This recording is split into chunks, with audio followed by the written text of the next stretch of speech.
శ్రోతలకు స్వాగతం. ఈరోజు వినిపించబోతున్న నవల స్వీట్ రాస్కెల్. రచన కొడాలి సాంబశివరావు గారు. ఉదయభానుడు ముస్తాబై లోక సంచారానికి బయలుదేరాడు. సూర్యోదయంలో ప్రకృతిలో నవచైతన్యం మొదలైంది. అది సహజం. ప్రకృతికి మేలుకొలుపు పలికేది సూర్యుడే. అతని రాకతో ప్రపంచానికే వెలుగొస్తుంది. ఆహార అన్వేషణకై పక్షులు రెక్కలు టపటపమని విదిల్చుకుంటూ గూళ్ళు విడిచి బయలుదేరాయి. సరస్వతి మరదలు పడుకున్న గదిలోకి వచ్చింది. ఇంకా లేవలేదమ్మా మరదల పిల్ల, బారెడు పొద్దెక్కింది, లేలే, పెళ్ళికొడుకు వాళ్ళు 9 పెళ్లి చూపులకి వస్తారట. మరదల్ని లేపింది సరస్వతి. వదిన పిలుపుతో సృజనకి మెలకువ వచ్చింది. పోవదిన, బంగారం లాంటి కళ చెడగొట్టేశావు. వదిన మీద విసుక్కుంటూ బద్ధకంగా ఒళ్ళు విరుచుకుంటూ మంచం మీద లేచి కూర్చుంది సృజన. ఏమిటేమిటి, కల చెదరగొట్టానా? ఇదిగో మరదలా, ఆ 3 ముళ్ళు పడిన తర్వాత తీరిగ్గా కూర్చొని మా తమ్మునితో ఆ తీపి కలలు కందువు గాని ముందు లేచి స్నానమాడి త్వరగా తయారవు. బస్టాండ్కి మీ అన్న వెళ్ళాడు వాళ్ళని తీసుకురావడానికి. త్వరగా తెములు, అవతల నాకు బోల్డంత పనుంది. హడావుడిగా వంటింట్లోకి పోయింది సరస్వతి. వదిన చేసిన హడావుడికి చిన్నగా విసుక్కుంటూ లేచి పెరట్లోకి వెళ్ళి ఏకంగా స్నానం కూడా చేసొచ్చింది సృజన. వాలు జడ వేసుకుని కనకాంబరాల దండ తురుముకొని నుదుట ఎర్రని తిలకం దిద్దుకొని అద్దంలో ఒకసారి తన రూపం చూసుకుని తన ముస్తాబు ముగించింది సృజన. తెల్లగా ఆకర్షణీయమైన రంగు, చారడేసి కళ్ళు, రమణీయమైన పలువరస, పొడుగాటి చక్కటి ముక్కు అన్నింటినీ కలిపి వయసు తెచ్చిన పొంగు ఆమెను దేవకన్యగా మార్చాయి. అమ్మాయి సుజా, అయిందట్టే నీ ముస్తాబు, త్వరగా తెములు, వాళ్ళమ్మ వచ్చే వేళైంది.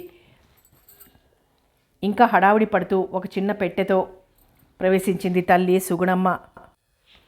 ఏమిటమ్మా, వచ్చేవాళ్ళు ఇంటికి రాకుండా పారిపోతారా ఏమిటి మరీను? ప్రతిసారి మీరు ఈ విధంగా ఆర్భాటం చేయటం, నేను బొమ్మలాగా అలంకరించుకుని వాళ్ళెదుట నిలబడటం మామూలేగా? కొంచెం బాధగా అంది సృజన. భగవంతుడి దయ వల్ల ఈ సంబంధమన్న నిశ్చయమైతే అదృష్టవంతురాలివవుతావు. సాంప్రదాయమైన కుటుంబం, అబ్బాయి గుణవంతుడు, చదువుకున్నవాడు, హాయిగా ఇంటి పట్టునే ఉండి లక్షణంగా వ్యాపారం నడిపిస్తున్నాడట. పైగా బాగా అందగాడట. ఇంతకన్నా ఏం కావాలి? కూతురు వైపు తృప్తిగా చూస్తూ చెప్పుకుపోతోంది సుగుణమ్మ వరుడి గురించిన ఆరాలు. వాళ్లకు నచ్చితేనే చేసుకుంటారు, లేకపోతే లేదు. మధ్యలో దేవుని దయ ఏముంది ఇందులో? అయిష్టంగా అంది సృజన. ఏమిటే నీ అపశకనపు మాటలు నువ్వును? అప్పుడే నీ చదువుకున్న బుద్ధి పోనిచ్చుకున్నావు కాదు. ఏం చూసుకుని అహంకారం?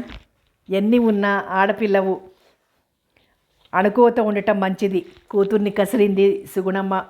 ఆమెకు దైవభక్తి విశ్వాసం మెండు. ఏం జరిగినా అది ఆయన కృప అనే నమ్ముతుంది. కానీ సృజన అభ్యుదయ భావాలతో ప్రతి విషయాన్ని విమర్శనా దృష్టితో పరిశీలిస్తుంది. తన జ్ఞానంతో, తన అనుభవాలతో ఆయా విషయాల్ని బేరీజు వేసుకుంటుంది. అవునమ్మా, అన్ని విధాల కలవారుగా ఉన్నా ఆ చేసుకునే వాళ్ళు ఊరికే చేసుకోరుగా. అంతో ఇంతో కట్నం ముడుపు ఇవ్వకపోతే ఎవ్వరూ చేసుకోరు. వారి తాహతుకు తూగలేకపోతే ముక్కు వంకర మూతి వంకర అని తప్పుకుంటారు. చాలామంది కన్నెపిల్లలకు జీవితంలో ఇలా జరుగుతూనే ఉంది. పాస్ అవుతే సరి, ఫెయిల్ అవుతే ఇక దానికి తిరుగులేదు. ఈ మగవాళ్ల బుద్ధి ఇలా ఉంటే ఆ దేవుడేం చేస్తాడు? సహజమైన ఆవేశంతో అంది సృజన. నీతో వాదిస్తుంటే తెల్లవారినట్లే. ముందు ఈ నగలు పెట్టుకో. పెట్టెలో ఉన్న కాసుల పేరు, చంద్రహారం, గజ్జల పట్టెడ, జడబిళ్ళ అన్నీ తీసి బల్ల మీద పెట్టింది.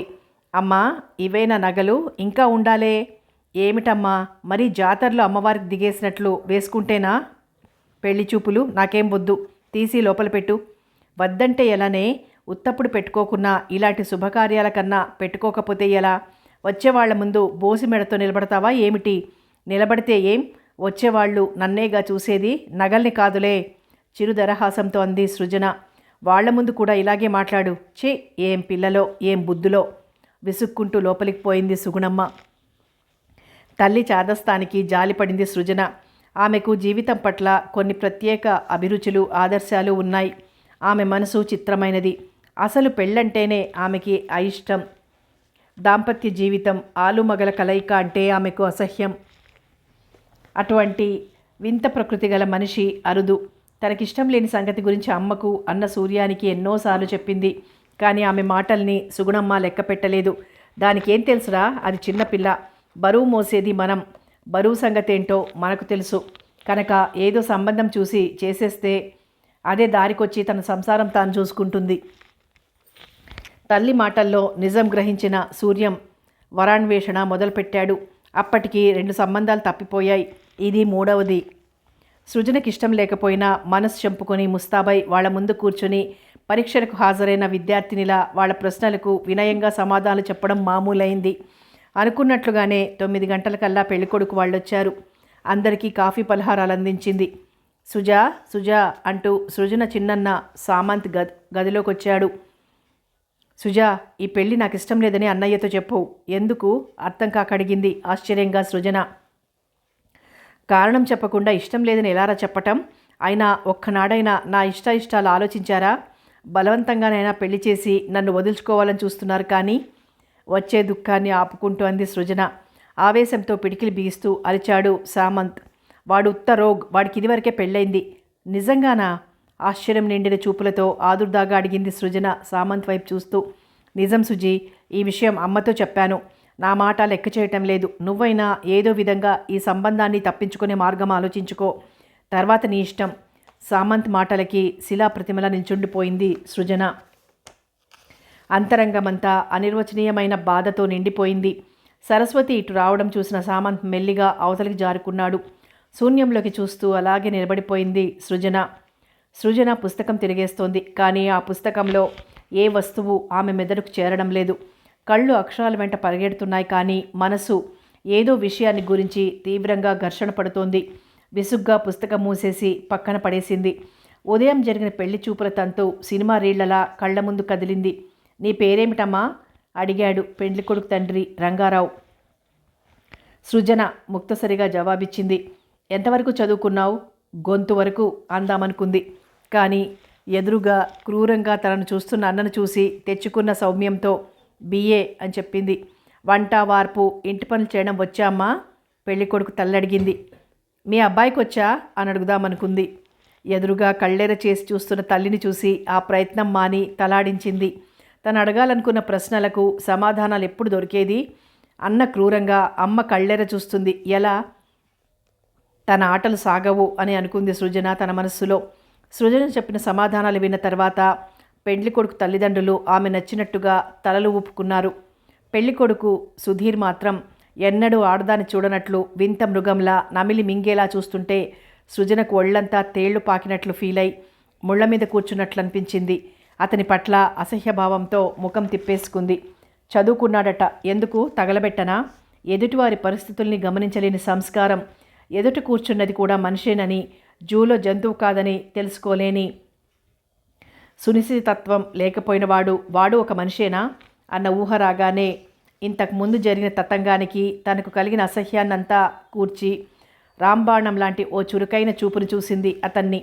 ఆ కన్నుల్లో రాగసానికి బదులు ఎర్రటి జీరను చూసిన మానవుడు సర్దుకొని కూర్చున్నాడు. చూడు సూర్యంబాబు, అమ్మాయి మాకు నచ్చింది, ఇకపోతే కట్న కానుకల విషయం అంటూ నాంచాడు రంగారావు. ఆ విషయంలో మీరేమీ భయపడకండి అన్నయ్య గారు. అనుకున్న ప్రకారం అన్నీ సవ్యంగా జరిపిస్తాం. ఉన్నది ఒక్క ఆడపిల్ల, అది సుఖంగా ఉంటేనే కదా మాకు ఆనందం. కట్నం డబ్బులు 10,000 సిద్ధంగా పెట్టాం.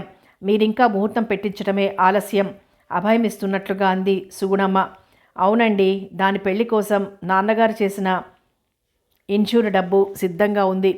కట్నం విషయంలో మీరింకేం ఆలోచించాల్సిన పని లేదు. తల్లి మాటలకి వంతపాడాడు సూర్యం. డబ్బుల మాట వినగానే ట్యూబ్లైట్ మాదిరి వెలిగింది రంగారావు ముఖం. శుభస్య శీఘ్రం, ఇక ఆలస్యం దేనికి? మంచి రోజు చూసుకుని తాంబూలాలు పుచ్చుకుందాం. మరో గంటకి తతంగం ముగించుకొని వెళ్ళిపోయారు వాళ్ళు. ఉదయం నుండి సృజన మనసు స్థిమితం కోల్పోయింది. అర్థం కాని ఆవేశం నరనరానా పాకింది. సంతలో పశువును కొరుటకు తండ్రి వ్యాపారం ఆడుతుంటే పెళ్లాడబోయేవాడు తనకేమీ పట్టనట్లు ముంగిలా కామపూరితమైన చూపులతో మింగేట్లు చూస్తూ ఒక్క మాట కూడా నోరు తెరిచి మాట్లాడలేదు. అటువంటి వ్యక్తిత్వం లేని మనిషిన తన జీవితం ముడిపెట్టుకొని 100 ఏళ్ళు కాపురం చేయబోయేది? అసలు అన్నకు అమ్మకు తన మీద ఎందుకింత కక్ష? తనేం మహా అపరాధం చేసిందని ఇష్టం లేని వ్యక్తికిచ్చి పెళ్లి చేస్తున్నారు. తనకసలు పెళ్లి చేసుకోవడమే ఇష్టం లేదు. అది తెలిసి కూడా పెళ్లికి ఎందుకింత పట్టుదల? ఏం బావుకుందామని? ఈ విధమైన ఆలోచనలతో బాధతో వేగిపోసాగింది సృజన. ముఖ్యంగా మరో విషయం, సృజనను మరింత బాధకు గురిచేసింది. అదే పెళ్లి కొడుకుకు ముందే పెళ్ళైన సంగతి తెలిసి కూడా వీళ్ళెందుకు నిర్లక్ష్యంగా ప్రవర్తిస్తున్నారు? ఈ ఇష్టం లేని పెళ్లిని ఏ విధంగా తప్పించుకోవాలన్న విషయంపై మార్గాలు వెతకసాగింది సృజన మనస్సు. అమ్మాయి సుగుణమ్మ కళ్ళద్దాలు సవరించుకుంటూ చేతి సంచితో ప్రవేశించాడు కనకయ్య. నువ్వా అన్నయ్య? ఎవరో అనుకున్నాను, కూర్చో. కొంగుతో చేతులు తుడుచుకుంటూ వంటింట్లోంచి వస్తూ అంది సుగుణమ్మ. వదిన కులాసయ్యేనా? సీతను కాన్పుకు తీసుకొచ్చారా? పిల్లలు బాగున్నారా? కుశల ప్రశ్నలు అడిగింది. అంతా బాగున్నారమ్మా. మీ వదిన నిన్ను మరీ అడగమని చెప్పింది. సీతను పురిటికి తీసుకొని పోవడానికే ఊరి నుండి వస్తున్నాను. అన్నట్లు సూర్యమేడి? ఇంట్లో ఉన్నట్టు లేడే? సుందరమ్మయ్య గారింటికి వెళ్ళాడన్నయ్య. ఏది? మనూళ్ళో మునసబు గారు మేడకొన్నాడు, ఆయనేనా? ఆయనే. ఆయనతో వీడికేం పనమ్మా? సృజనకు పెళ్లి నిశ్చయం చేసుకున్నాం కదా, మరి పెళ్లి ఖర్చులకది డబ్బు కావాలాయే. పెద్దాడికి వచ్చే 400 ఏపాటి సంసారం గడవటమే అంతంత మాత్రంగా ఉంది. చిన్నవాడికి కూడా ఏదైనా ఉద్యోగం దొరికితే మాకు ఇబ్బందులు ఉండవన్నయ్యా. ఆయన పోతూ దాని పెళ్లి కోసమని 10,000 ఇన్సూరెన్స్ చేశారు. పైన ఖర్చులకి 3,000 4,000 కావాలాయే. ఆయన అడుగుదామని వెళ్ళాడు. అన్నట్లు మరిచాను, మన సృజన్ని రంగారావు కొడుకిస్తున్నారట, నిజమేనా? తన అనుమానాన్ని వ్యక్తం చేస్తూ అడిగాడు. అందులో అబద్ధమేముంది? తాంబూలాలు కూడా పుచ్చుకున్నాం కదా. ఎంత పని చేశారమ్మా సుగుణమ్మ. మాట మాత్రం నాకు కబురంపితే బాగుండేది. తనకు తెలియకుండా పొరపాటు జరిగినందుకు నొచ్చుకుంటూ అన్నాడు కనకయ్య. ఇప్పుడు మాత్రం ఏం జరిగిందన్నయ్య? నీకు తెలియకుండా, నిన్ను పిలవకుండా దాని పెళ్లి చేస్తామా ఏమిటి? నవ్వుతూ అంది సుగుణమ్మ. అయ్యో అది కాదమ్మా అసలు సంగతి. వాడికి ఇదివరకే పెళ్ళయింది. వాడు కాలేజీలో చదివేటప్పుడు ఎవరినో ప్రేమించి గుళ్ళో పెళ్లి చేసుకున్నాడట. అది తెలుసుకుని రంగారావు ఆ అమ్మాయిని నానా దుర్భాషలాడి కొడుకుని చదువు మాన్పించి ఇంటికి తీసుకుని వచ్చాడు. తర్వాత ఆ అమ్మాయి వీణ్ణి వెతుక్కుంటూ మనూరు చేరింది. పాపం ఆ అమ్మాయి కాళ్ళా వేళ్లా పడి బ్రతిమలాడినా రంగారావు మనసు చలించలేదు. పైగా డబ్బు చూసి నా కొడుకుని వల్లో వేసుకున్నావంటూ నోటికొచ్చినట్లు తిట్టి ఇంట్లోంచి గెంటేశాడు. అప్పటికే కడుపుతో ఉన్నట్టుంది కామోసు. ఇంటికి తిరిగిపోవటానికి ముఖం చెల్లక ఆ రాత్రే ఊరి బయట గంగానమ్మ గుడి వద్ద బావిలో పడి చచ్చిపోయింది. తెల్లవారేసరికల్లా ఈ వార్త గుప్పమని పాకింది. ఇంత జరిగినా ఆ తండ్రి కొడుకులు ఏం పట్టనట్లు తిరుగుతున్నారు. ఈ విషయం తెలిసిన వారెవ్వరూ వాడికి పిల్లనివ్వటానికి ముందుకు రావడం లేదు. చూస్తూ చూస్తూ ఆ దుర్మార్గుడికి మన పిల్లని కట్టబెట్టి దాని గొంతు కోస్తామా? చెప్పు సుగుణమ్మ. ఎంత నాటకం ఆడారు. మాకు తెలియదన్నయ్య. ఏదో సాంప్రదాయ కుటుంబం, చదువుకున్నవాడు, బుద్ధిమంతుడు అనుకున్నాం కానీ ఇలాంటి పోకిరి వెదవని మాకేం తెలుసు? పొరపాటు జరిగిపోయిందన్న బాధతో అంది సుగుణమ్మ. ఇప్పుడు మాత్రం మించిపోయిందేమీ లేదు. సూర్యం వచ్చాక మీ సంబంధం మాకిష్టం లేదని ఒక కార్డు ముక్క రాసి పారేయండి. మన పిల్లకు ఇంతకంటే మంచి సంబంధమే వస్తుంది. ధైర్యం చెప్తున్నట్లు అన్నాడు కనకయ్య. చూడు సూర్యం. అప్పుడే లోపలికి వస్తున్న సూర్యాన్ని చూస్తూ బాధగా అంది సుగుణమ్మ. ఆ రంగారావు వాళ్ళు ఎంత మోసం చేశారో. అవునమ్మా, ఇప్పుడే నా స్నేహితుడు వాళ్ళని గురించి రాశాడు. చేతిలో కవరిస్తూ కన్నార్పకుండా చూస్తూ ఉన్నాడు సూర్యం. జరిగిందేదో జరిగిపోయింది. మీ సంబంధం మాకిష్టం లేదని ఒక కార్డు ముక్క రాసయ్యరా సూర్యం. మంగళగిరిలో నాకు తెలిసిన సంబంధం ఒకటి ఉంది. ఆ సంబంధం చూస్తాను. నువ్వేమీ బాధపడకురా ఓదార్పుగా అన్నాడు కనకయ్య. అలాగే మామయ్య, దాని రాత ఎలా ఉంటే అలా జరుగుతుంది. వేదాంత ధోరణిలో నిరాశగా అన్నాడు సూర్యం. ముందుగా తెలిసింది కాబట్టి సరిపోయింది. లేకుంటే దాని బ్రతుకేమయ్యేది? పెద్ద గండం గడిచినట్లంది సుగుణమ్మ. పోనీలేమ్మా, ఈ సంబంధం కాకపోతే మరొకటి. వాళ్ళకిస్తామన్న 10,000 ఎవరికిచ్చినా లక్షణంగా చేసుకుపోతారు. సుందర్రామయ్య గారితో మాట్లాడాను. సామంత్ని అడిగి ఏ సంగతి తెలియపరిస్తే ఇద్దరికీ ఒకేసారి పెళ్లి జరిపించవచ్చు. ఖర్చు కూడా కలిసొస్తుంది. సూర్యం మాటలకి స్థిమితపడింది సుగుణమ్మ. మరి నే వస్తానమ్మా. మంగళగిరి వాళ్ళని కనుక్కొని ఏ విషయం ఉత్తరం రాస్తానో. మీరేం బాధపడకండి. వస్తారా సూర్యం అంటూ వెళ్ళిపోయాడు కనకయ్య సృజన ఫోటో ఒకటి తీసుకుని. ఆ రోజు సాయంత్రం పెరట్లో ఉన్న జాజి పూలన్నీ తీసి మాల కడుతూ కూర్చుంది సృజన. వదినా వదినా నాకు పెట్టు పువ్వులు. పరిగెత్తుకుంటూ వచ్చి సృజన పక్కన కూర్చుంది సుందర్రామయ్య. ఏకైక ముద్దుల కూతురు శ్యామల. ఎన్నిసార్లు చెప్పాను నన్ను అలా పిలవద్దని? కసురుకుంది సృజన. ఏమ్మా అలా పిలిస్తే ఏం? మూతి సున్నాల చూడుతూ అంది శ్యామల. నాకిష్టం లేదు, సృజన అని పిలు చాలు. మరి నాన్న అలా చెప్పాడే? కళ్ళు విచిత్రంగా తిప్పుతూ అమాయకంగా అంటున్న శ్యామలను చూస్తూ ఏమని చెప్పాడు మీ నాన్న?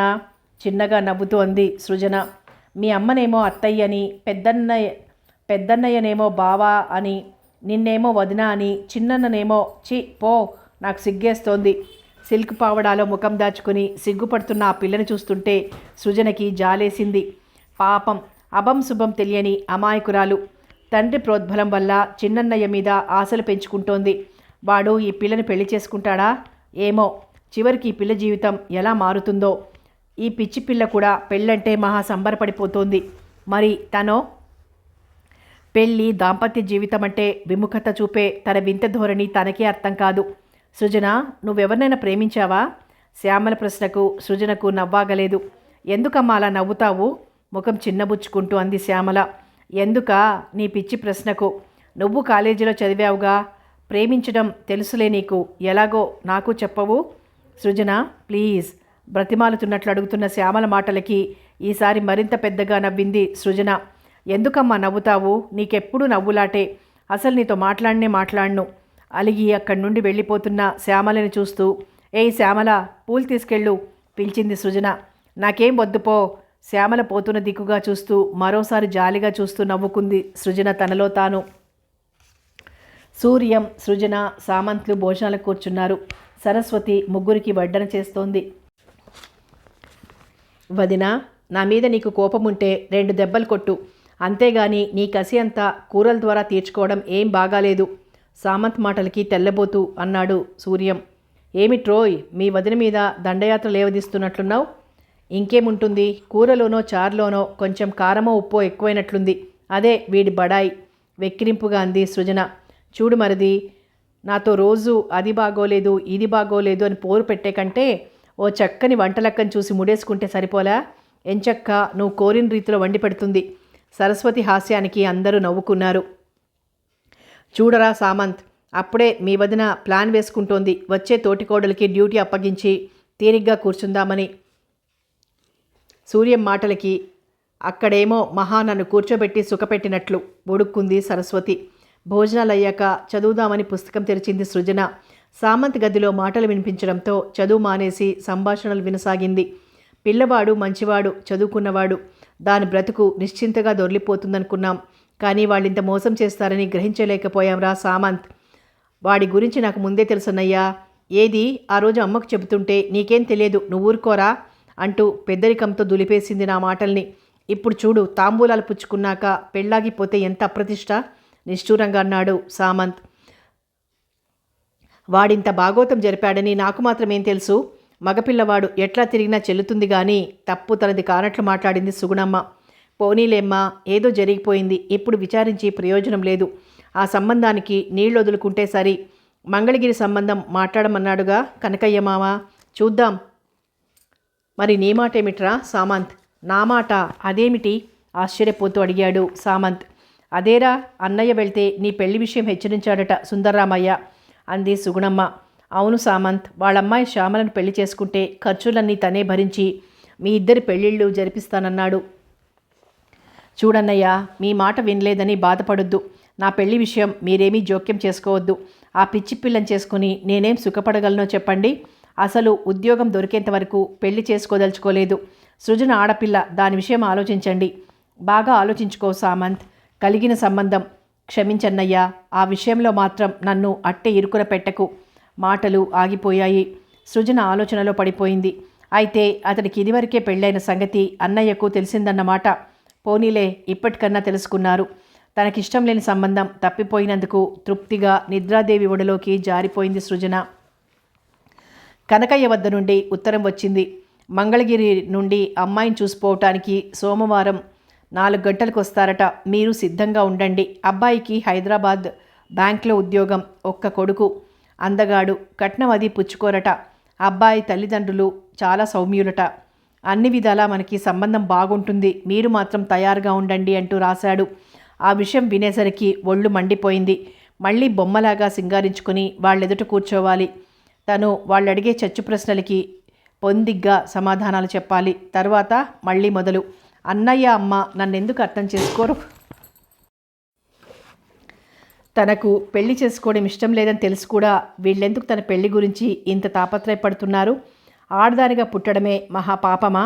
అందులోనూ ఈ మధ్య ఈ మధ్యతరగతిలో ఏమీ చెయ్యలేని తన నిస్సహాయ స్థితికి తన మీద తనకే జాలేసింది సృజనకి.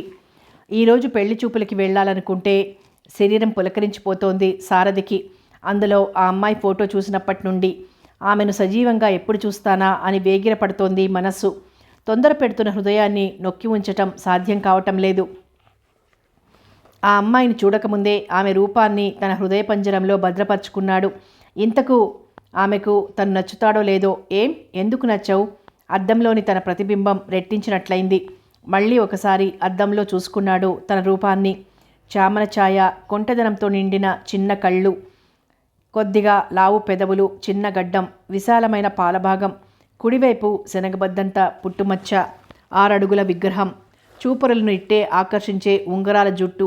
అద్దంలో తన ప్రతిరూపాన్ని చూసుకుని తృప్తిగా కించిత్ గర్వంగా నవ్వుకున్నాడు సారథి. సోమవారం 4 గంటలకు పెళ్లి చూపులకు వెళ్లారు. సారథి తండ్రి శంకరయ్య, తల్లి సుందరమ్మ, పెళ్లికూతురు వాళ్ళింట్లో హడావిడి మొదలైంది. కాఫీ, టిఫిన్, ఉచిత మర్యాదలయ్యాక అమ్మాయిని తీసుకొనొచ్చారు. ఆ అమ్మాయి తలదించుకొని కూర్చునుంది. చూడగానే ఏ వంక లేకుండా అందమైన పిల్ల అనిపించేలా ఉంది. ఆకుపచ్చని చీర, అదే కలర్ రూబీ జాకెట్, నల్లని కురులలో చామంతుల దండ, ఆకుల మధ్య చామంతి కనిపించింది సారథి కళ్లకు. అందరూ ఒక్క క్షణం ఆ అమ్మాయిని చూడటంలో నిమగ్నమయ్యారు. నీ పేరేమిటమ్మా అని అడిగాడు శంకరయ్య. సృజన అంటూ సారథిని ఒకసారి చూసి మళ్ళీ తలదించుకుంది. ఆ కళ్ళు అందంగా కలువల్లా ఉన్నాయి. కానీ అదేమిటి ఆ చూపులు అంత నిర్లిప్తంగా ఉన్నాయి? అమ్మాయికి ఇష్టం లేకున్నా బలవంతంగా అక్కడ కూర్చోబెట్టారా ఏమిటి? ఎవరిని అడగాలి, ఏమని అడగాలి? మదనపడసాగాడు సారథి. పాటలేమన్నా వచ్చా అమ్మా? ఈసారి సుందరమ్మ అడిగింది. రావండి, మెల్లని స్వరాన పలికింది సృజన. నిజంగానా అన్నట్లు సుందరమ్మ సుగుణమ్మ వైపు చూసింది. ప్రత్యేకంగా సంగీతం అది చెప్పలేదండి. ఏవో సినిమా పాటలు పాడుతూనే ఉంటుంది. ఏదో ఒక పాట పాడమ్మా, పెద్దావిడ అడుగుతోంది అంటూ సృజనని ఒత్తిడి చేసింది సుగుణమ్మ.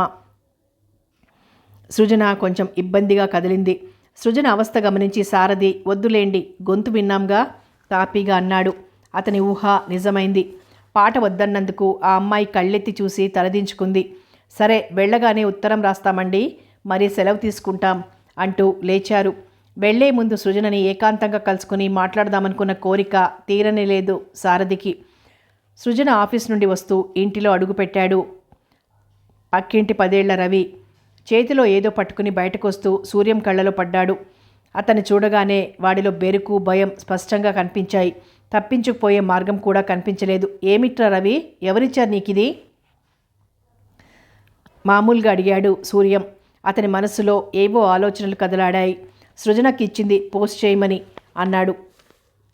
ఇప్పుడు సృజన ఉత్తరం ఎవరికి రాసిందబ్బా అనుకుంటూ ఆ పిల్లవాడి చేతిలో కవర్ తీసుకుని అడ్రస్ చూసి, నేను పోస్ట్ చేస్తాలే వెళ్ళు అంటూ ఆ పిల్లవాడిని పంపేసి హాల్లోకి వచ్చి తీరిగ్గా కవరు చించి చదవసాగాడు. ఆ అందమైన అక్షరాల్ని చూస్తుంటే అతని మనసులో ఏవేవో భావాలు కదిలాయి. శ్రీ సారథి గారికి నమస్కారాలు. కాలం మారింది. పెద్ద పెద్ద చదువులు అభ్యసించి సంస్కృతుల్ని విస్తృతం చేసుకుంటున్న యువకులు పశువులను సంతలో నెత్తిమీద కాసులు పెట్టి వేలం వేసినట్లు వరకట్నం పేరుతో తల్లిదండ్రులు 10,000, 20,000 అంటూ బేరాలు సాగిస్తుంటే తనది అంటూ ఒక ఆలోచన, వ్యక్తిత్వం లేని పెళ్లికి సిద్ధపడే పురుషులంటే నాకు సదుద్దేశం లేదు. వాళ్ళంటే నాకెంతో అసహ్యం. అలా అని ఒక అబలగా నేనేం చేయలేను, నిట్టూర్చటం తప్ప. అయితే అందుకు విరుద్ధంగా మీరు కట్నం తీసుకోకుండా పెళ్లికి ఇష్టపడ్డారని తెలిసి మీ విశాల హృదయానికి, ఆదర్శానికి అంజలి ఘటిస్తున్నాను. మీ వంటి సత్పురుషులు ఈ ప్రపంచం నిండా ఉంటే ఎంత బాగుంటుంది. ఒట్టి పేరాశ అని నాకు తెలుసు. అయినా స్త్రీ పురుషుని జీవితంలో ఏ విధంగా భార్యస్థానాన్ని ఆక్రమించుకుంటుంది? ఆమె తెచ్చే కట్నకానుకలతోనా, లేక అగ్నిసాక్షిగా వరుడు కట్టిన మంగళసూత్రంతోనా? చదువుకున్న వారు, చక్కని సంస్కారవంతులు. నేను ఈ విధంగా ఉత్తరం రాస్తే సహించేటంతగా ఎదగలేదు మన సమాజం. మీరైనా నా అభిప్రాయాలను అర్థం చేసుకోగలరనుకుంటాను.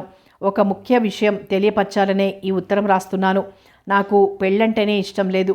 కారణం ఇది అని ప్రత్యేకంగా ఏమీ లేదు. ఎందుకో నాకు తెలియకుండా దాంపత్య జీవితం, ఆలుమగల సంస్కారం అంటే తగని అసహ్యం పేరుకుపోయింది నాలో. ఈ విషయం మా అన్నయ్యతో, అమ్మతో చాలాసార్లు చెప్పాను. కానీ వాళ్ళు నా మాటలు లెక్క చేయకుండా బలవంతంగా పెళ్లి చేయడానికి సిద్ధపడ్డారు. ఇష్టం లేని పెళ్లి తప్పించుకోలేని నిస్సహాయ స్థితిలో ఉన్నాను. మీరైనా మానవ హృదయంతో సానుభూతి చూపగలరని ఆశిస్తున్నాను. ఏదో విధంగా మీ వాళ్లకు చెప్పి ఈ పెళ్లి ఆపు చేయండి. ఈ సహాయం చేస్తే జన్మంతా రుణపడి ఉంటాను మీకు. అశ్రద్ధ చేసి మీ జీవితం అంధకారం చేసుకోవద్దు. అందుకే ఈ విషయాన్ని మీకు ముందుగా తెలియపరుస్తున్నాను. ఎలాగైనా ఈ పెళ్లి ఆగిపోయేటట్లు చేయగలిగితే ఇద్దరికీ శ్రేయస్కరం. మా అన్నయ్య వాళ్లకు మాత్రం నేను ఉత్తరం రాసినట్లు తెలియనివ్వకండి. సెలవు, సృజన. ఉత్తరం చదవటం పూర్తి చేసిన సూర్యం కళ్ళు నిప్పులు గక్కుతున్నాయి. ఒక్క ఉదుటున లేచి సృజన గదిలోకి వచ్చాడు. సుజా, నువ్వేనా ఈ ఉత్తరం రాసింది? తీక్షణంగా వెలువడ్డాయి సూర్యం నోటి నుండి. అన్న చేతిలో కవర్ని చూసి సృజన వెన్నెముకలో సన్నగా వణుకు ప్రారంభమైంది. తల తిరుగుతున్నా తన్ను తాను సంభాళించుకుంటూ అవును నేనే మొండి ధైర్యంతో జవాబిచ్చింది. సిగ్గు లేకపోతే సరి, పైగా నేనే రాసిందంటూ ఎంత ధీమాగా చెప్తున్నావు? ఆవేశంతో ఊగిపోయాడు సూర్యం. ఎందుకు సిగ్గుపడాలి? అంతగా సిగ్గుపడాల్సిన పనేం చేయలేదు నేను. అయినా ఇందులో సిగ్గుపడాల్సిందేముంది? నాకిష్టం లేని పెళ్లి చేయడానికి సిద్ధపడ్డ మీరు సిగ్గుపడాలి. రోషంతో ముఖం ఎరుపెక్కుతుండగా అంది సృజన. ఛీ నోర్మై, ఎంత పడితే అంత మాట్లాడడం నేర్చుకున్నావు. సూర్యం చేయి విసురుగా సృజన చెంప తాకింది. అన్నయ్య, అభిమానం దెబ్బతిని వచ్చే ఏడుపును ఆపుకుంటూ అరిచింది సృజన. నోరు మూసుకుని పడుండు. పిచ్చి పిచ్చి వేషాలు వేస్తే ప్రాణం తీస్తా, జాగ్రత్త. ఆడపిల్లవని ఊరుకుంటే మితిమీరిపోతున్నావు. నువ్వెంత మొత్తుకున్నా సరే ఈ పెళ్లి జరిగేది ఖాయం. అక్కడి నుండి విసురుగా వెళ్ళిపోయాడు సూర్యం. కుప్పలా కూలిపోయింది సృజన. సృజన ఇష్టాయిష్టాలతో పని లేకుండా సృజన సారథుల పెళ్లి జరిగిపోయింది. పెళ్లి పీటల మీద ఏ భావము సంతోషం కానీ లేకుండా ఉన్మాదస్తురాలిలాగా నిర్లిప్తంగా ఉండిపోయింది సృజన. శోభనం రాత్రి. అగరవత్తులు తమ సుగంధాన్ని ఆ గది నిండా మత్తులో ముంచెత్తుతున్నాయి. స్టాండ్ మీదున్న రాధాకృష్ణుల రాసక్రీడల విగ్రహం ఆ గదికే వన్నెగా నిలిచింది. పందిరి మంచానికి అలంకరించిన మల్లెలు నూతన వధూవరులకు స్వాగతాలు పలుకుతున్నాయి. టేబుల్పై అమర్చిన తినుబండారాలు చూసేవారికి నోరూరించేలా ఉన్నాయి. కానీ సృజన వీటన్నింటినీ గమనించే స్థితిలో లేదు. ఈ రాత్రి ఏం జరగబోతోంది? తనకిలాంటిది ఇష్టం లేదని అతనికి ఎలా తెలియజేయాలి? ఎలాగో తెలియజేస్తుందనుకో. తను ఒప్పుకుంటాడా? ఇంత మనోహరమైన గదిలో ఆడది కనబడితే ఏ పురుషుడు మాత్రం ఊరుకోగలడు? అందులోనూ భార్యని. పెద్దలంతా ఇక మీ ఇద్దరూ ఏకాంతంగా గడపొచ్చని లైసెన్స్ ఇచ్చిన తర్వాత అమూల్యమైన మొదటి రాత్రిని నిస్సారంగా గడపగలడా? ఆమె ఆలోచనలు ఈ రీతిగా సాగుతున్నాయి. తన అందాల అర్ధాంగిని అరమోడ్పు కన్నులతో తనివి తీరా పరిగిస్తూ ఆనందిస్తున్నాడు. ఈ అపరంజి బొమ్మ తన సొంతం అనుకునేసరికి విద్యుత్ లాంటి మైకం నరనరానా ప్రాకింది సారథికి. సుజా అంటూ నెమ్మదిగా ఆమె చెంతకు చేరి చెక్కిలి మీద తన చెక్కిలి చేర్చబోయాడు. తెగని ఆలోచనలతో కొట్టుమిట్టాడుతున్న సృజన తుళ్ళిపడి ఎడంగా జరిగింది. ఆమె చర్యకు చిన్నబోయినా అది సిగ్గుగా భావించి తమాయించుకొని, ఇలా నిన్ను చూస్తుంటే నాకేమనిపిస్తుందో చెప్పనా? మెత్తని కంఠంతో మృదువుగా అన్నాడు సారథి. చెప్పండి. అబ్బా, ముత్యాలు రాలాయి ఇంతసేపటికి. నిన్ను, నీ సౌందర్యాన్ని పరుల కంట పడకుండా ఏ హిమాలయ పర్వత శ్రేణిలోకో నరసంచారం లేని సుందర తీరాలకో తీసుకెళ్లాలని ఉంది పారవస్యంగా అన్నాడు సారథి. అంత అందంగా ఉన్నానా? ఇష్టం లేనట్లు నవ్వింది సృజన. అందానికి అంతా ఇంత ఏమిటి? అందమంటే అందమే. అందానికి నువ్వే నిర్వచనం. మరి నాకేమనిపిస్తుందో చెప్పనా? ఊపిరి బిగబట్టి అడిగింది సృజన. చెప్పు సుజా, నీ మాటల్లోని మధురిమ నా గుండెల నిండేలా చెప్పు. ఏవండి? తీయగా పలికాడు. మనిద్దరం భార్యాభర్తలుగా కాకుండా స్నేహితుల మాదిరిగా ఎందుకు ఉండకూడదు? స్నేహితుల్లా, తల్లి కొడుకుల్లా, తండ్రి కూతురులా ఆయా సందర్భాలను అనుసరించి ఎన్ని రకాల బాంధవ్యాలు ఉండవచ్చునో అన్ని రకాల బంధం ఉండవచ్చు మన మధ్య, సరేనా? అబ్బా, అది కాదండి. నేననేది ఏమిటంటే నేను కొంతకాలం కన్యగానే ఉండాలనుకుంటున్నాను. నేల చూపులు చూస్తూ అంది సృజన. సుజా, ఆమె తలలోని మల్లెల్ని సుతారంగా సవరించుతున్న సారథి చేతులు అప్రయత్నంగా ఆమెని తన వైపు తిప్పుకున్నాయి. చెప్పు సుజా, ఏమిటి నీ మాటలకర్థం? మనస్ఫూర్తిగానే అంటున్నావా? ఏది, నా కళ్ళలోకి చూసి చెప్పు. మెల్లిగా తలెత్తింది సృజన. నిజమండి, నాకెందుకో ఇలాంటివి ఇష్టం లేదు. అంటే నువ్వు చెప్పదలుచుకున్నది ఏమిటో సూటిగా చెప్పు. ఏం లేదండి, నాకు పెళ్ళి, దాంపత్య జీవితం మీద ఒక ప్రత్యేకమైన అభిప్రాయం లేదు. అంతేనా? లేక నేనంటే ఇష్టం లేదా? అదో రకంగా సృజన కళ్ళలోకి చూస్తూ అన్నాడు సారథి. అబ్బే, అదేం లేదండి. మా అన్నయ్యల తర్వాత గౌరవించే వ్యక్తి మీరే తడబడుతోంది సృజన. సుజా, నిజం చెప్పు, నువ్వెవరినైనా ప్రేమించావా? ఆమె ముఖ కవళికలు గమనిస్తూ అడిగాడు సారథి. నేనా? ప్రేమ? మీరు నమ్మినా మానినా నా దృష్టి ప్రేమ వైపు ఎప్పుడూ పోలేదు. అదే జరిగి ఉంటే ఈనాడు నాకు మీకు మధ్య ఈ సమస్య వచ్చేది కాదు, నిర్మలంగా అంది సృజన. సృజన, ఇలా కూర్చో. చూడు, ఏమిటన్నావు?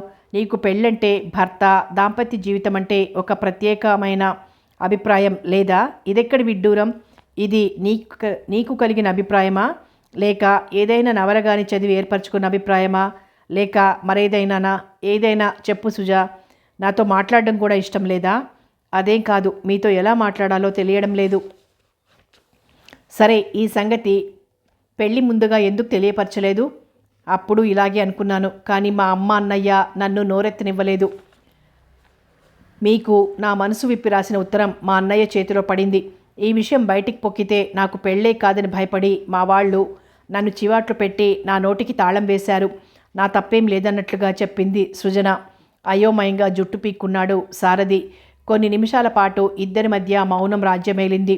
సృజన వింత మనస్తత్వానికి ఆశ్చర్యపోతున్నాడు సారథి.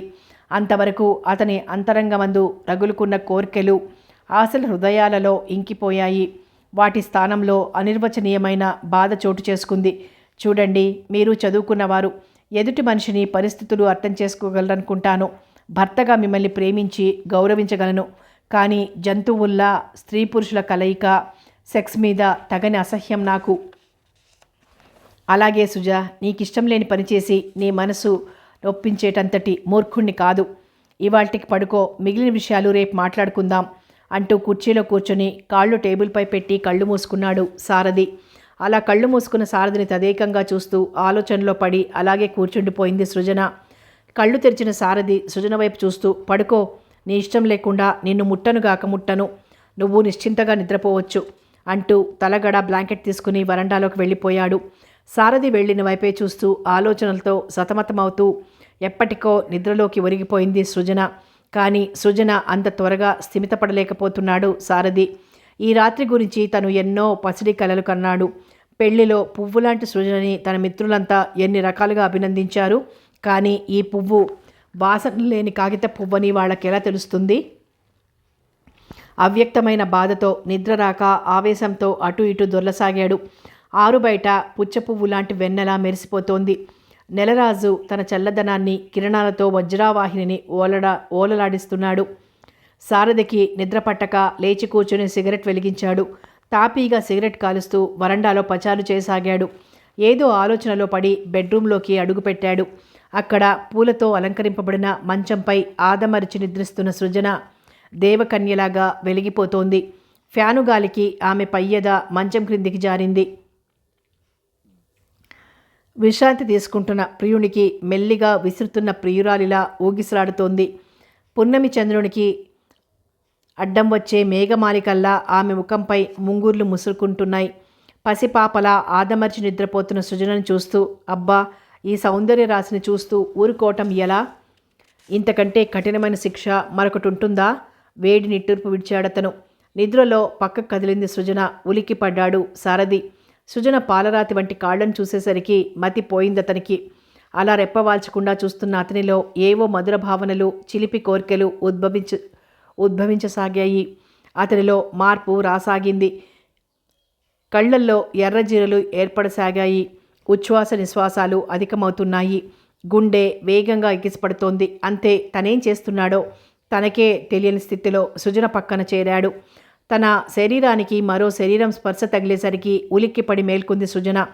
తనను ఆక్రమించుకుంటున్న ఆకృతిని చూసి దిగ్భ్రమంగా, అయోమయంగా చూసి తన పరిస్థితిని అర్థం చేసుకుని వెంటనే శక్తినంతా కూడదీసుకొని ప్రతిఘటించటం మొదలుపెట్టింది. మానసికంగా ఆడది ఎంత బలవంతురాలైనా శారీరకంగా పురుషుని కన్నా చాలా బలహీనురాలు. అదే బలహీనత ఆధారంగా సారథి సృజనని వశపరుచుకున్నాడు. కథ కొనసాగుతుంది.